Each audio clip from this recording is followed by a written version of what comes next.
उद्या क्लबिंगला जाऊयात? अगं नाही, उद्या मला घरी थांबायचं. 6 डिसेंबर आहे ना.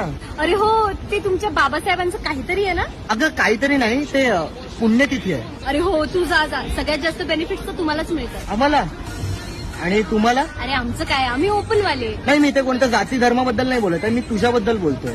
म्हणजे एका स्त्रीबद्दल बोलतोय. म्हणजे अगं स्त्रियांना घरातून बाहेर पडायला पण मुभा नव्हती. आता घराच्या बाहेर पडताय, जॉबला जात आहे आणि सो कॉल्ड क्लबिंगला जात आहे. कोणामुळे? त्यांच्यामुळे.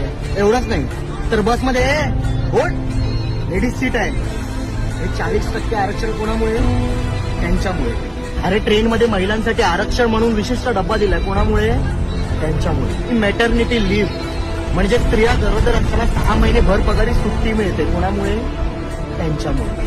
आणि हो, दिवाळीचा सण थाटामाटात साजरा करायला जो बोनस मिळतो ना, कोणामुळे? त्यांच्यामुळे. त्यामुळे तुमच्या बाबासाहेबांचं